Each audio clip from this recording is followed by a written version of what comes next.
What is good, everyone? This is your host, Deanna with Label Free Podcast. To live your best life, you must live label free. As always, bringing incredible guests from all over the world. So sit back, relax, and tune in. My next guest is an unretired professor of communication. He is the author of The Integrity Game. He is also a coach and the founder of A Klu.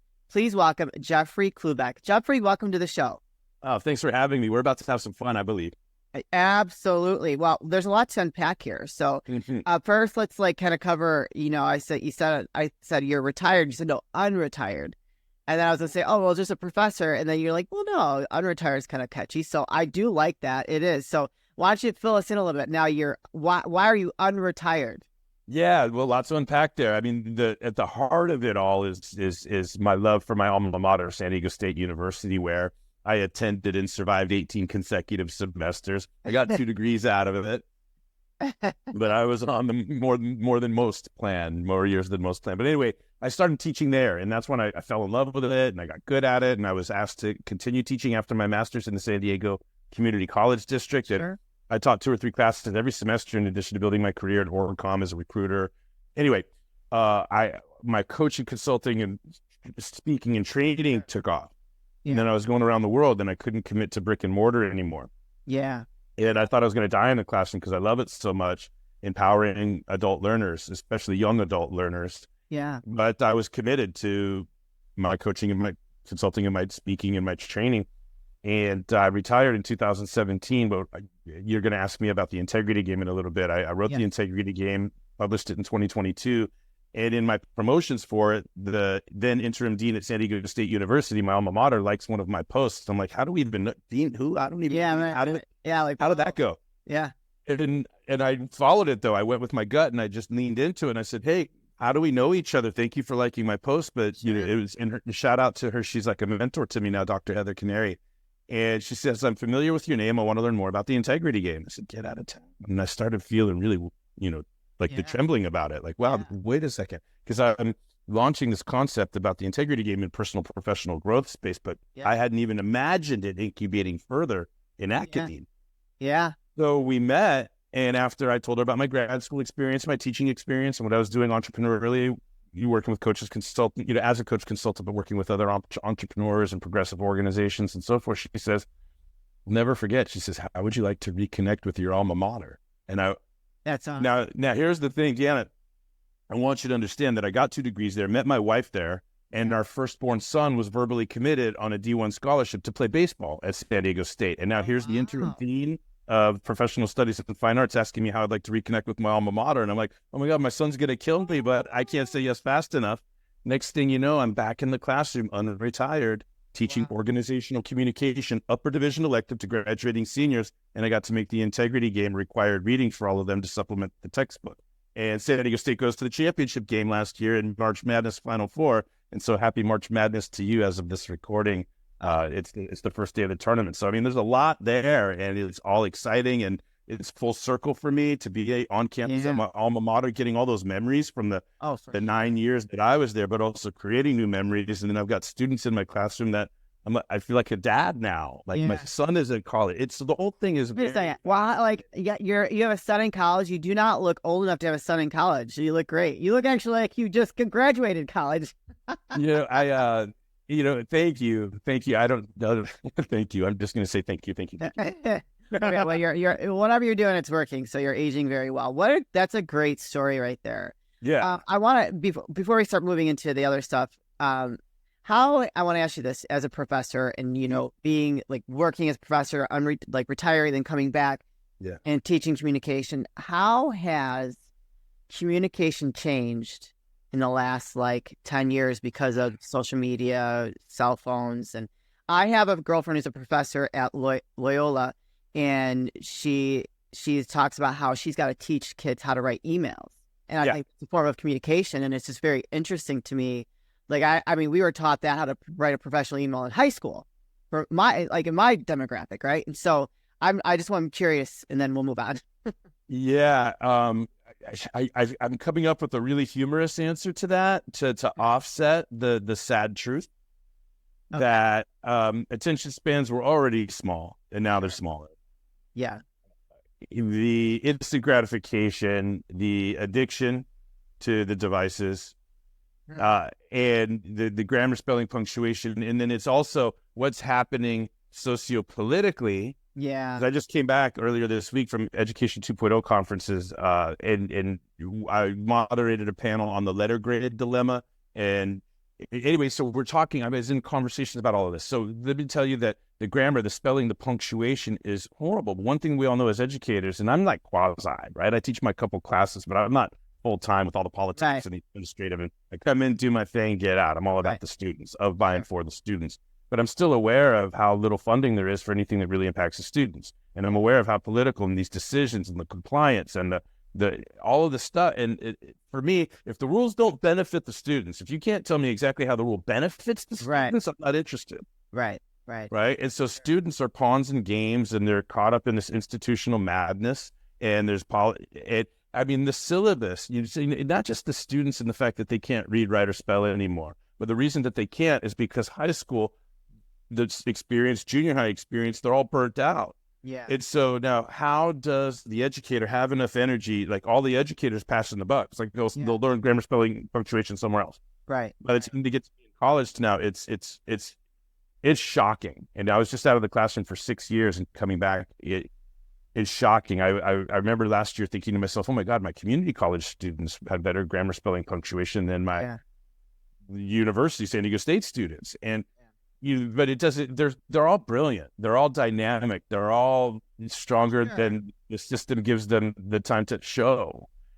Instructors need to be patient with them, and then we have to adapt to what's really going on. Now, the joke of this all, Deanna, is that they're all going to start growing a third eyeball right here so that they'll protect themselves while they're on their damn phones. Yeah, right, sure. Because evolution, right? So as shocked as we may be about the signs of the times, it's part of an evolution, and everybody's got to adapt. And the last thing that I'll say is my heart goes out for these kids, because like I'm teaching Speech 103 now, it's all freshmen.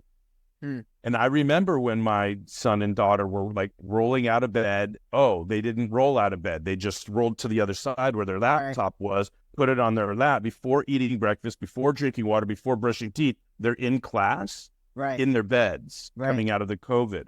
So the zombie apocalypse, and then the socio-political pressures that create so many stresses for educators, administrators, where they're having to comply and watch their backs and protect themselves from all kinds of stuff. And none of these rules benefit the kids. So students, where I'm having a lot of success is that students know that I love them. They feel loved. They feel recognized. They feel heard. Like I will defend them from anything that doesn't support them. And I say things like, no Aztec left behind.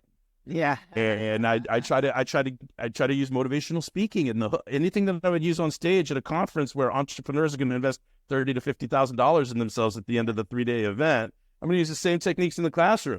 Yeah. I like it. I love it. One more question and we'll move on to the integrity game. Now I'm a fan, and I'm very much, I love to adapt to, I don't want to be left behind. Right. So I'm big into technology. I'm 47, but I probably have I operate like. Oh, wait. Here we go. Wait. What? You don't look a day over 27. All right. Thank you. We're reciprocating. Now I know it takes one to know one. That's where that compliment earlier came from. You what? Okay, now we're even. All right, go ahead. All right, very cool. But now I have asked this to my girlfriend, because we just celebrated her birthday, about Chat GPT and how that's changing things for from an educational standpoint, but now also communication, because it's you can go to Chat GPT, just put in shorthand what you want it to say, and it'll formulate a great letter for you, or paper for you, or for me it's article or press release or social media post. However, I am writing out what I wanted to essentially say, but how does that come into play for you in communication? My first experience of it was last year when I was teaching organizational communication. There's this one student, and at first I wasn't ready for it. I didn't put two and two together. I was naive. I was trying to give feedback to the student, hey, good effort here. There's a lot here. but it doesn't reflect an understanding of the assignment. Yeah. And I was actually trying to give feedback to somebody who didn't care about it. They were just typing something in, a couple of prompts, and then turning in. And I didn't even put 2 and 2 together, right? Yeah. And it's interesting. So now, back to what I was talking about earlier, I'm an adjunct. They barely give me benefits, which is something that's totally different. Now I only need to teach, 6 units or something like that to qualify for benefits, whereas before they would cap you at the number of classes that ensured that they didn't have to offer, or at least that was the community college. My point is, I don't teach for the money. the peanuts in my mailbox once a month. I'm teaching to empower the kid, Sure. So it's like, all right, now you got to ask the question. Do they pay me enough to have a conversation with this student about their use of ChatGPT? Yeah. Am I just teaching my classroom and evaluating what comes in, or do I need to go a step deeper? And now, sorry clients, sorry kids, sorry wife, I have to talk with the student about the use of chat, and I don't have to, but do I want to? And do they pay me enough? Where's my motivation?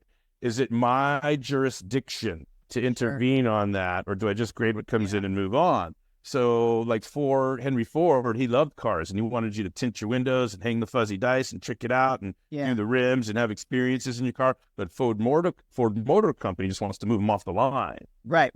Yeah. So we're all in a really screwed up situation where we have to integrate competing interests in the commitment to our authenticity. You're in the field right now giving like plays to the players. I'm hyper visual. I love it. Yeah. I'm like, all right, let's do that. Well, yeah, let's go love people. Let's go empower people. Let's go cut through all the noise. And for sure. You said maybe at the end, you give me a moment to leave a powerful word or whatever it is. Maybe I'll have something come to mind at that point. But right now, I'm going to boldly suggest, and I actually said this to Dr. Heather Canary, and I wish I would have slowed down and packaged it a little different, because it was intended not as much the way it was received not as much the way I intended. But here's what I'm going to say. And I'm going to be careful as if she was listening. I know that the role that teachers have always played, and I know the value of teaching and teachers, but I'm not so sure that that's what students need right now. Sure. Okay. With access to information, I believe what learners need is coaches and mentors. Yeah. If we can get somebody to love themselves and be seen, heard, and recognized, included, and embraced, they'll run through a brick wall and learn anything. They'll go teach themselves whatever they want. They'll learn with and from each other if they can figure out who they are, why they're here. But our educators taking the time to figure out who their students are and why they're here, or the educators just saying, hey, if you don't follow my rules, you're going to get the red handed. Right. Yeah. It's interesting. It's an interesting sandbox to play in. Very much so. All right. Thank you for answering those questions. So I was just curious about some of those things. I always like to have those thought-provoking conversations, because these kids that are coming out of college, out of school, are our future. And what does that look like for us when we have access to all these? We all carry a mini computer in our pocket. And it's like, for me, like, I think back when I was in school, like, it's just changed dramatically. And it's just like, what does that look like for us in our future? But that could be... You're all about no labels. You're all about out of the box thinking. I teach critical thinking. I'm like one of the first people to teach these 18-year-olds critical thinking. They say, well, what is critical thinking? And somebody will say, I always say, I start off, it's so hard to teach critical thinking because you got to force kids to challenge their own assumptions about right and wrong, good and bad, clean and dirty, civil and savage. Right. So forming their own opinion opposed to what they've been programmed with. Like, always to question what the narrative is. For me, that's it. You just hit it on the head. I'll ask them to start off the conversation. First of all, say, hey, listen, my apologies in advance if I screwed this up. Because teaching critical thinking is one of the hardest things to teach. So will you guys forgive me if I screw up? Right. And they're like, what? And they got their guard down. And I said, all right, well, what is critical thinking? And somebody will say, thinking outside the box. I'm like, okay. And then somebody will nod. I'm like, oh, what? She took your answer? Okay, great. Yeah. But then I slow down when I've got them in the palm of my hand. Yeah. I say, so what's the box? Right. Yeah. If critical thinking is thinking outside the box, then what's the box? And I think you said it, Deanna, just a second ago. It's unquestioned information. Information that comes along that doesn't receive a question is the box. Yeah. So I'm loving this interview. Yeah, for sure. Hi, guys. This is your host, Deanna with Label Free Podcast. I'm here to share another exciting partnership with you. I have joined forces with doTERRA. They are the leading provider of high-quality essential oils. I've got some here I like to consume, the ones that are consumable. So like sweet orange is really great. I also really, really love their toothpaste. Natural whitening and just kind of really helps clean your mouth. You know, we do carry a lot of germs in our mouth, but I've loved the toothpaste. I've ordered it many times.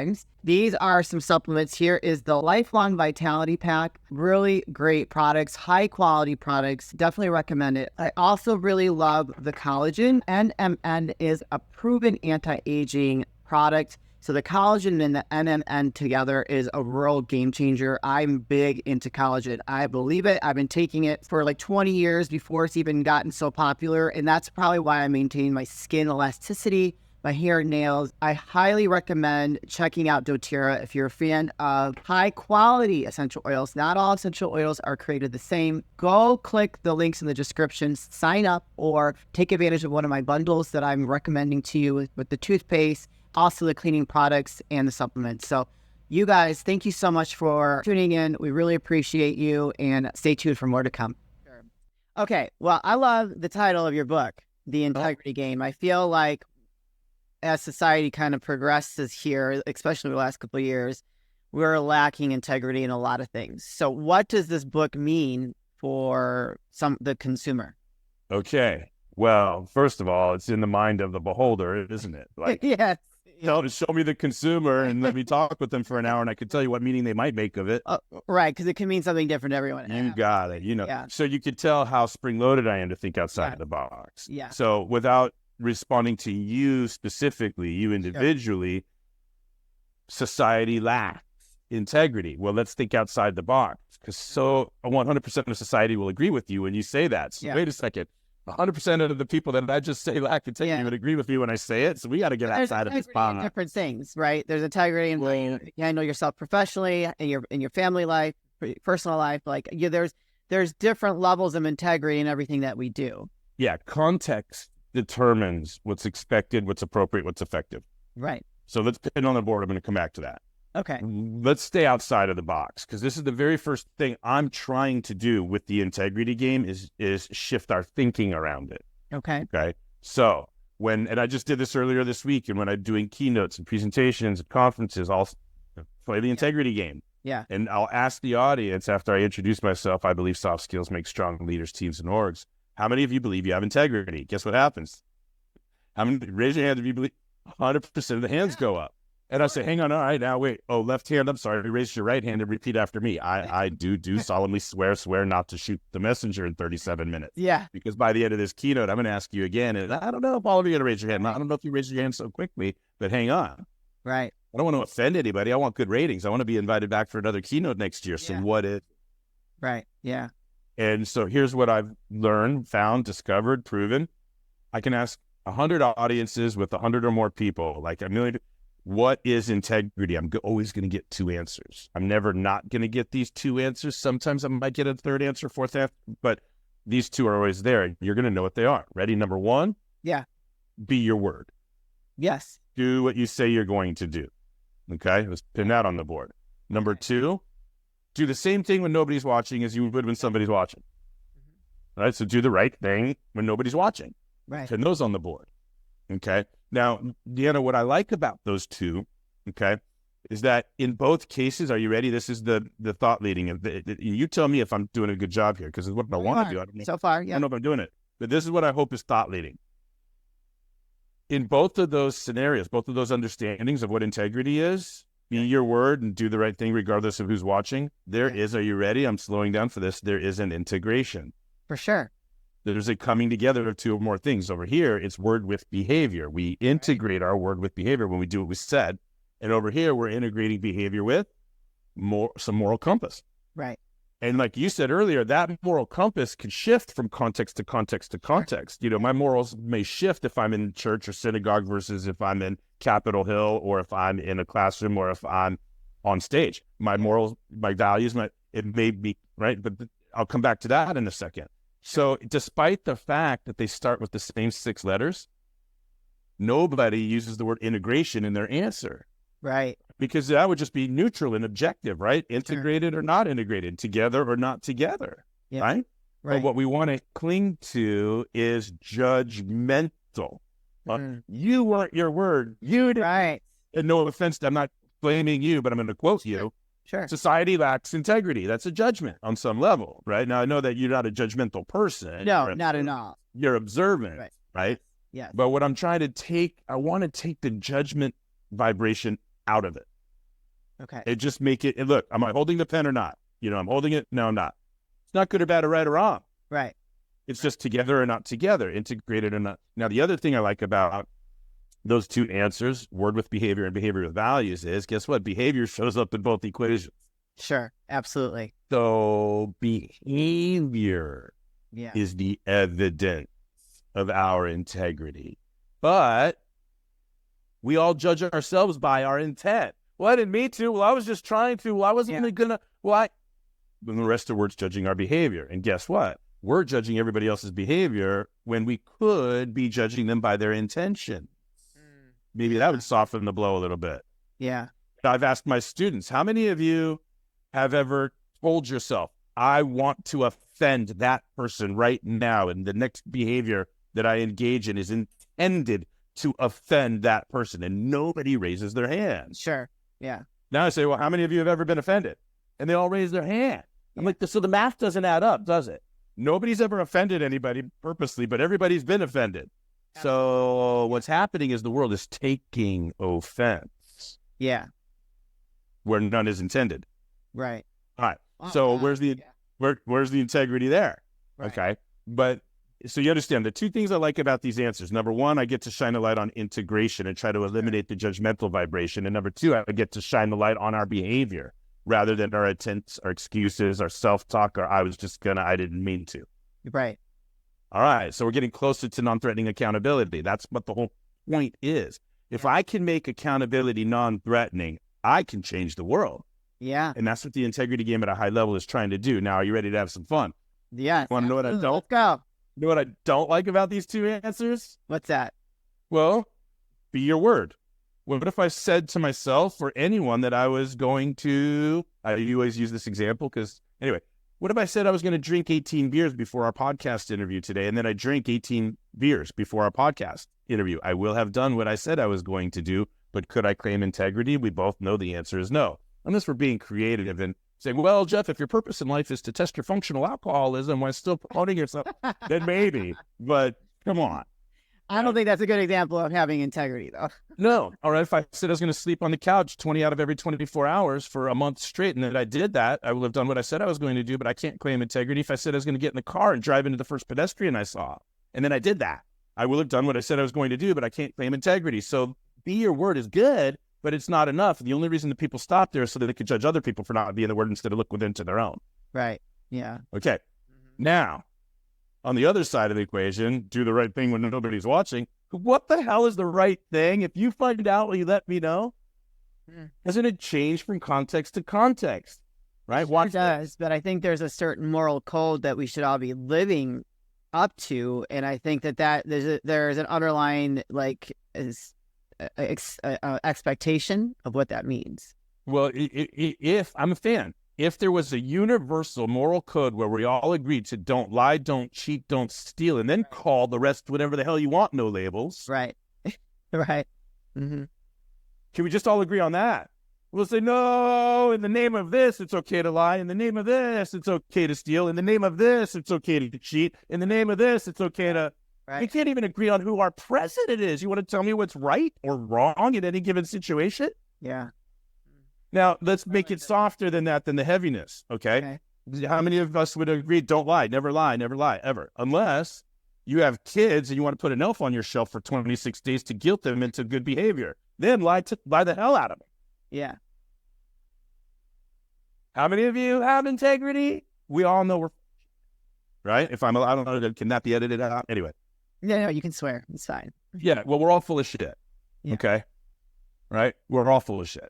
And, I didn't write this book because I'm the expert on integrity. I wrote the book because I want more in my life. I'm just inviting everybody to play along. Sure. I've made a commitment to having more in my life.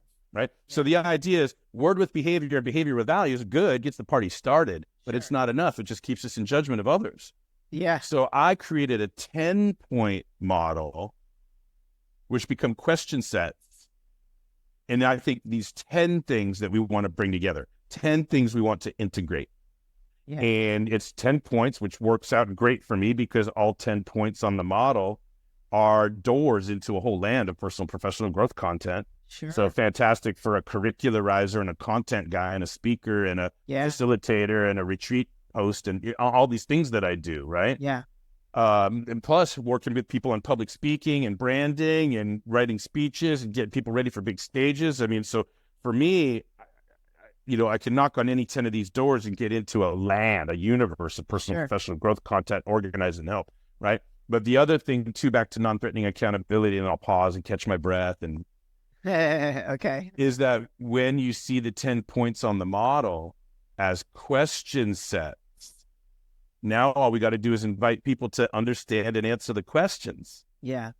And then I can hold you accountable to your answers. What do you think the right thing is? What do you think is good or bad or right or wrong? You tell me what you think it is. But most people will not answer the tough questions for themselves because then they can be held accountable. It's so much easier to sit back in judgment of others than to look and work within. Yeah. And so the integrity game wants to make it fun and easy to look within. And here's maybe I'll end with this, but most people feel accountability is going to be an attack when they're not ready to be 100% responsible for their behavior. So most people don't want to associate with accountability, but they all. Yeah, but they all. What's interesting, this is what I figured out. It's like, oh, accountability, no thanks, not reading, not looking, nothing to see here. I'm fine. I hold myself accountable. I think allowing yourself to be held accountable is where the true integrity comes into play. Well, yeah, that's the thing. So integrity is a Trojan horse, right? Because everybody raises their hand when I say, "How do you have integrity?" But if I said, "Hey, how many of you have external accountability sources in your life?" Not everybody's going to raise their hand. So people repel accountability for the wrong reasons and then embrace or want to associate with integrity for the wrong reasons. Yeah. Like they want to claim to have integrity. It's like parenting or driving. I'm really good at this. It's just everybody else sucks. Oh, I love this. This is great. This loves you too. It's mutual. These are some very, this is awesome. Like this is a view on integrity and bringing in the accountability that I've never had this conversation with anybody before, but I think it's a conversation that needs to be had, especially when we live in a world right now where nobody wants to be accountable for anything and they just want to point the finger at everyone. Yes. But yet I have integrity. Yeah. Do as I say, not as I do. Right? You remember, like, when we were kids, your parents, like, do as I say, not as I do, like that. Yeah. Example. That was authority. That was accountability through authority, through fear, through coercion, through power, through, So, for whatever it's worth, if your listeners remember nothing from the interview, I hope they remember this.